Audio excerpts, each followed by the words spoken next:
Shalom kakak semua, apa kabar? Hari ini kita akan persiapan mengajar untuk kelas sekolah minggu pada tanggal 14 Agustus 2022 ya. Nah, tema yang akan kita bawakan itu adalah tulah barah.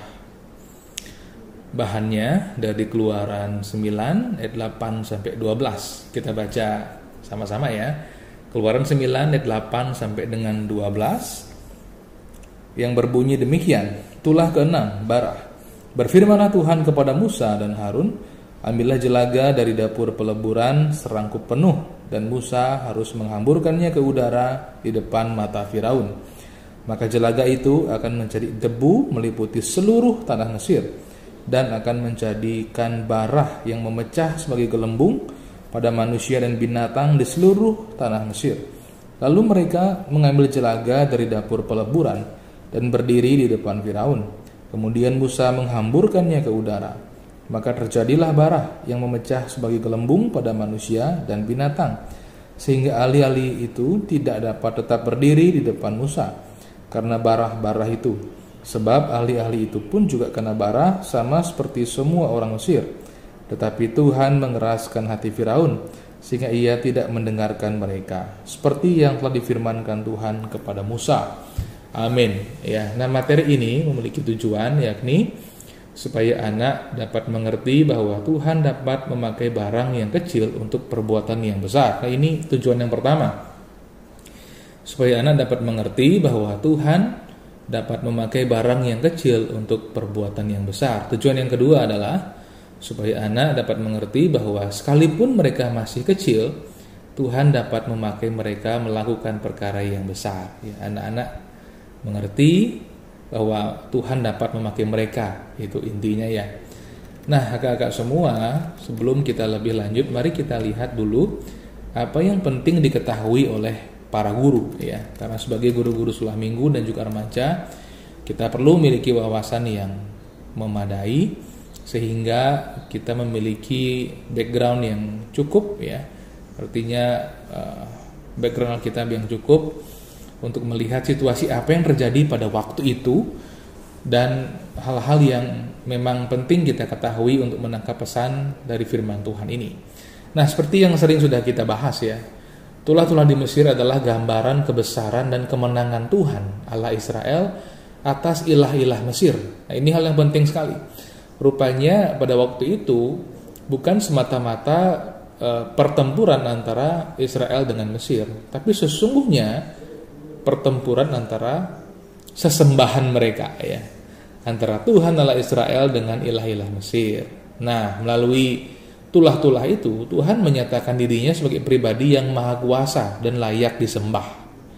Pada waktu itu Mesir kan punya banyak sekali sesembahan, ilah-ilah lain yang bukan Tuhan yang sejati. Nah, disitulah Tuhan menyatakan siapa sebenarnya Allah yang sesungguhnya, sesembahan yang benar itu. Melalui tulah-tulah itu, hanya Tuhan yang patut disembah oleh Firaun dan juga Mesir, dan mereka sebenarnya patut mengakui kebesarannya dan tunduk kepada sabdanya ya. Bahkan mereka sudah sepatutnya memberikan penyembahan. Nah, sebenarnya di banyak sekali katakanlah pertempuran di dunia roh gitu ya, siapapun yang kalah harus tunduk kepada yang menang. Kalau ada pihak yang kalah ya, sesembahannya kalah, maka pihak yang kalah itu sebenarnya sudah sepatutnya menyembah sesembahan yang menang gitu. Mesir sudah ditaklukkan atau sedang ditaklukkan dengan tulah-tulah itu. Maka ketika Firaun dan pejabatnya bahkan juga rakyatnya merasa kewalahan, sudah sepatutnya mereka menyembah Tuhan Allah Israel. Itu yang fair sebenarnya. Tapi kalau mereka tetap tidak mau, nah itu sebenarnya sebuah tindakan yang tidak fair ya. Mereka kalah tapi tidak mengakui mereka kalah. Mereka mengalami pengalaman melihat kebesaran Tuhan yang sejati, Allah yang sesungguhnya, tapi mereka tetap menolak untuk menyembah Dia. Ini hal yang sebenarnya sangat tidak fair ya.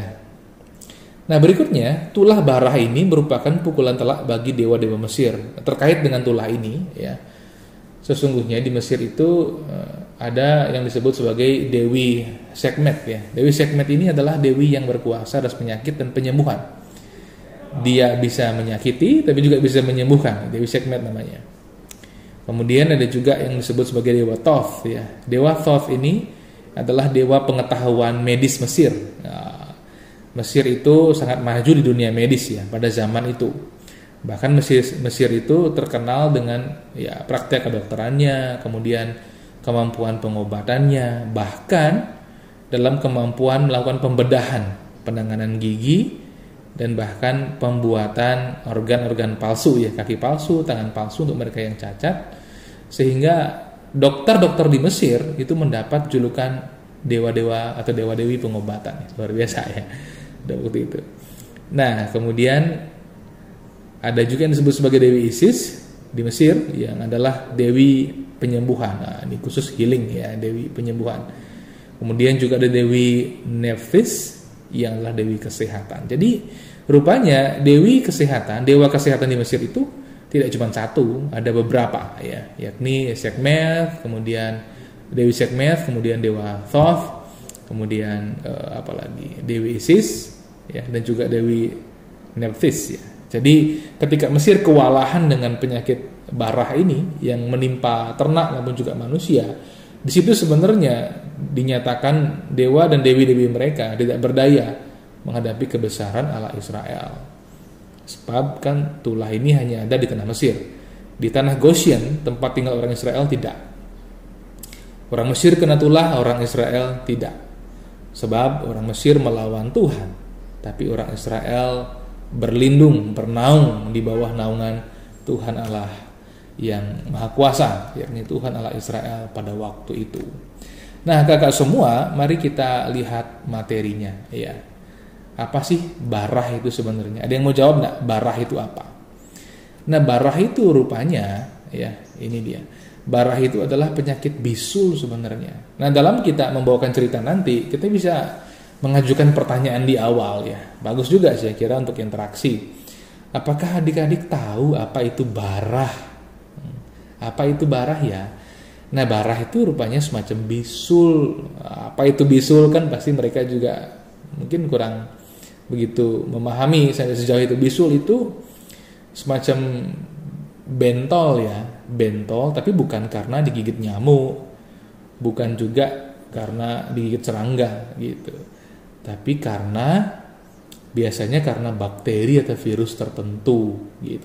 Nah, di dalam pembahasan kita saat ini dikatakan Musa itu mengambil serangkup penuh debu peleburan ya, jelaga atau debu peleburan itu sebenarnya debu dari tungku ya, kemungkinan besar pada waktu itu agak digunakan atau diambil dari tungku pembakaran batu bata itu gitu loh. Kalau zaman dulu ya kan orang itu biasa kompornya ya tradisional lah, berbentuk tungku, memang tungku itu ya. Kemudian bahan bakarnya kayu api, daun-daun kering dan lain sebagainya.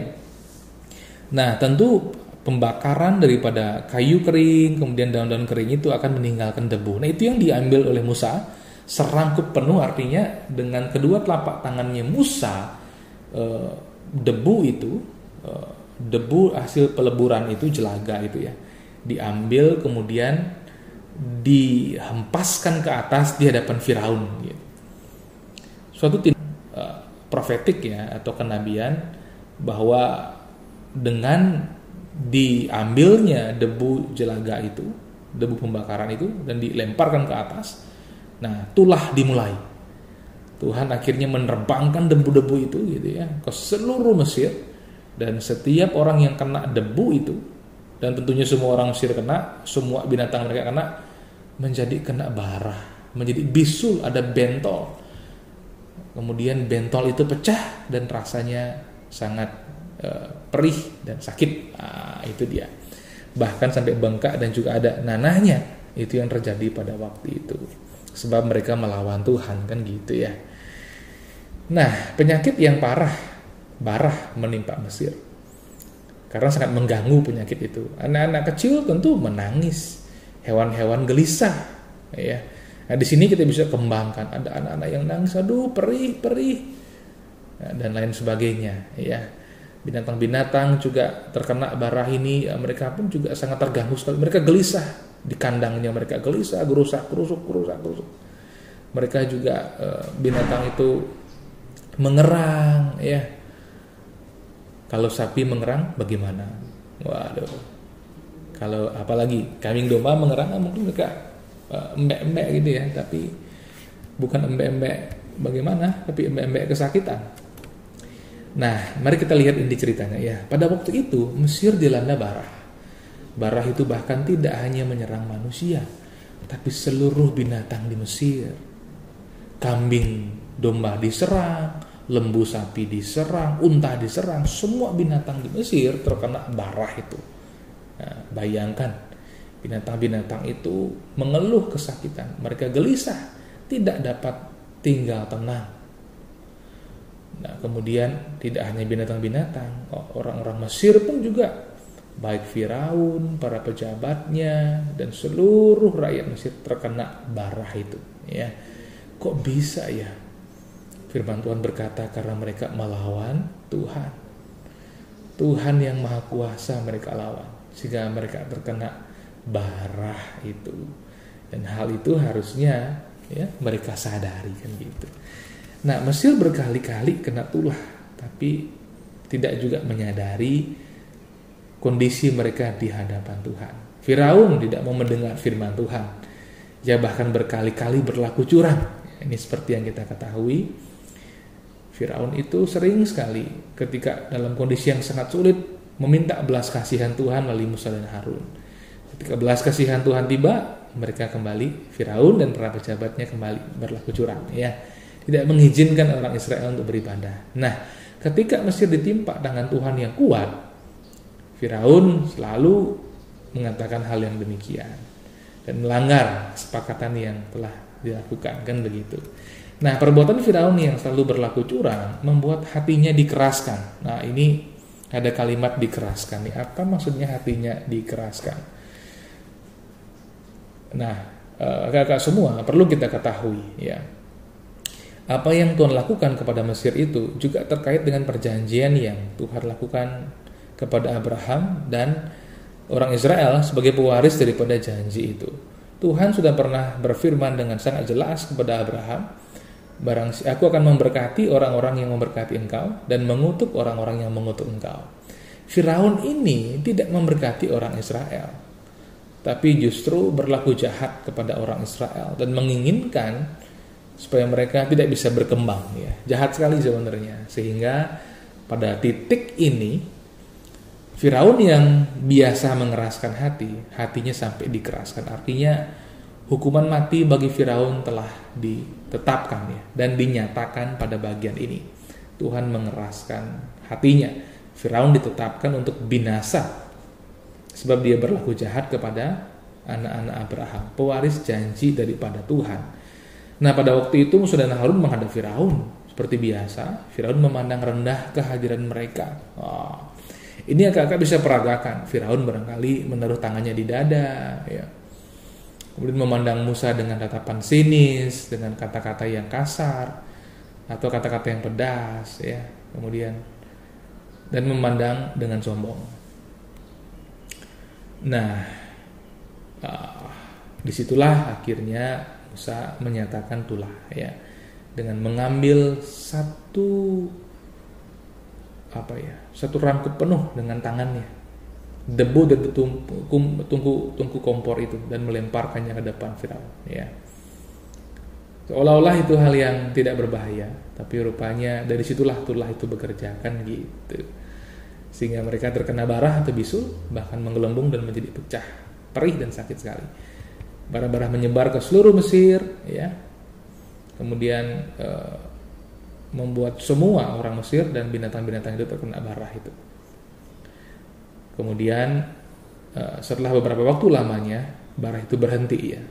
Seperti yang pernah kita bahas, tulah pertama itu berlangsung 7 hari. Kemungkinan besar tulah-tulah yang lain pun juga berlangsung selama 7 hari.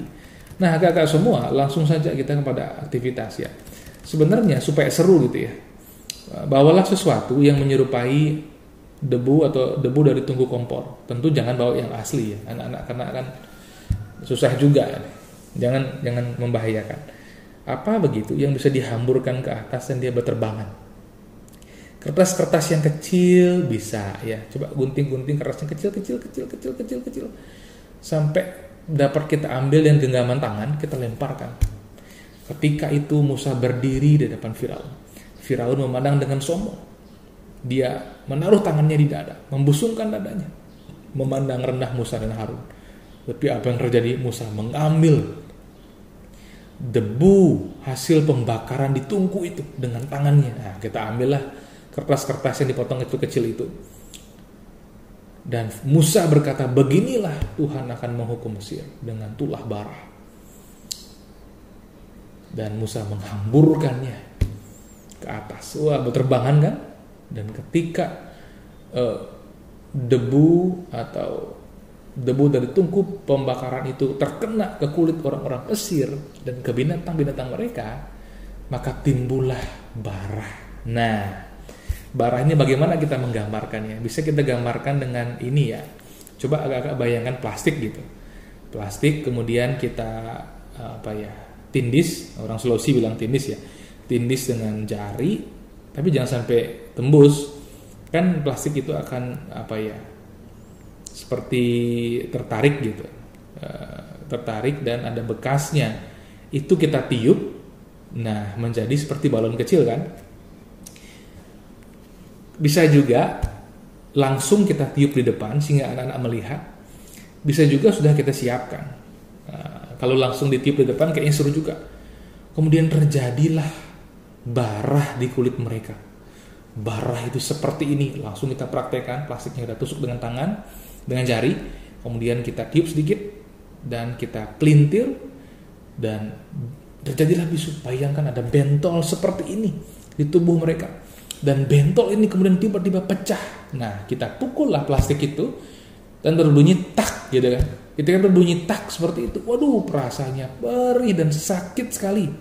Dan bilang juga ini tidak terjadi sekali. Ini terjadi berkali-kali. Anak-anak kecil menangis, aduh perih. Ya, kita bilang gitu. Waduh, kenapa ada barah seperti ini ya? Semua badanku terkena bisul. Kita bisa membuat percakapan seperti itu ya. Itu dia. Jadi aktivitasnya bisa langsung gitu diperagakan di depan. Nanti anak-anak membuat barah gitu ya. Kita siapkan plastik-plastik, mereka tusuk dengan tangannya. Kalau nggak bisa juga ya mungkin kita tolongin ya dan lain sebagainya, sehingga nanti anak-anak bisa melihat gelembung kecil itu dan sama-sama memukulnya. Coba kita pukul sama-sama, tak gitu. Waduh, seperti itulah bisul itu pecah gitu ya, atau barah itu pecah. Kalau anak-anak yang lebih kecil bisa juga diajak melakukan yang namanya mewarnai seperti biasa. Nah, aplikasinya apa? Aplikasinya seperti ini. Tuhan Allah Israel adalah Tuhan yang Maha Kuasa. Ketahuilah adik-adik, Tuhan Allah Israel, Tuhanmu itu Maha Kuasa ya. Tuhan Allah Israel itu Maha Kuasa. Dan Tuhan Allah Israel telah datang ke dunia. Namanya siapa? Tuhan Yesus. Tuhan Yesus itu Maha Kuasa. Karena Tuhan Yesus Maha Kuasa, tidak ada siapapun yang dapat mengalahkannya. Dewa-dewi Mesir tunduk kepada Allah Israel, gitu ya. Nah, Tuhan yang Maha Kuasa itu, Tuhan Yesus, sanggup melakukan perkara yang besar. Melalui hal yang kecil, Tuhan dapat berbuat perbuatan yang besar. Kita hari ini sekalipun, nah ini juga aplikasi ya, kita sekalipun masih kecil, masih anak-anak, Tuhan dapat memakai kita untuk melakukan perbuatan-perbuatan yang besar. Tuhan dapat memakai kita sebagai pendoa-pendoa. Tuhan dapat memakai kita untuk menguatkan yang lemah. Tuhan dapat memakai kita bahkan untuk mengusir kuasa-kuasa gelap dan berkata, di dalam nama Yesus aku perintahkan kuasa-kuasa gelap pergi, gitu misalnya. Nah, itu dia kakak-kakak semua. Saya harap jelas ya. Itulah seperti yang sering kita bahas, itu adalah pukulan atau hukuman bagi orang-orang yang melawan otoritas tertinggi, yakni otoritas Tuhan. Nah, pada waktu itu Mesir melawan Tuhan. Israel berlindung kepada Tuhan sebagai pihak yang ditindas. Mesir sebagai pihak penindas melawan Tuhan dengan melakukan kejahatan kepada umatnya. Nah, hafalannya simpel saja dari Keluaran 9 ayat 11. Ahli-ahli itu tidak dapat tetap berdiri di depan Musa. Tapi biar nak bingung ya, kita kasih keterangan saja. ahli-ahli sihir itu tidak dapat berdiri di depan Musa. Keluaran 9 ayat 11. Keluaran 9 ayat 11. Ahli-ahli sihir itu tidak dapat tetap berdiri di depan Musa. Ahli-ahli sihir itu tidak dapat tetap berdiri di depan Musa. Ya, seperti itu. Nah, dalam setiap persiapan, kan masih ada waktu nih ya kakak semua. Besok hari Jumat gitu ya, kemudian Sabtu, dan hari-harinya hari Minggu. Selalu baca materi berulang-ulang ya. Baca materi dari Alkitab, baca materi dari buku panduan, baca berulang-ulang. Kemudian imajinasikan pada waktu itu apa yang terjadi. Karena bagaimanapun setiap kita itu pasti punya sebenarnya cara pembawaan atau ciri khas tertentu yang menjadi sesuatu yang unik ya, sehingga anak-anak sangat dapat menyimak apa yang kita bawakan nanti. Berserah kepada Tuhan, nikmati persiapannya, berserah ketika membawakannya, dan percaya bahwa Tuhan menyempurnakan apa yang kita bawakan, sehingga kita sebagai pengajar, sebagai guru-guru mempersiapkannya sukacita, kemudian membawakannya pun juga sukacita, mengakhiri juga dengan sukacita. Ingat, setiap pelayanan bukan kuat gagah kita, tapi kuat gagah Tuhan. Yang penting kita tahu pesan Tuhan, kita dulu mendapat pesan Tuhan itu, kita mengalami pesan Tuhan itu, dan membawakannya nanti akan menjadi sesuatu yang indah ya. Ada vibrasi kuasa Tuhan yang dapat menumbuhkan, membangkitkan, dan meneguhkan iman anak-anak, membuat mereka sadar mereka sekalipun kecil dapat dipakai oleh Tuhan ya. Saya kira itu. Tuhan Yesus memberkati kita.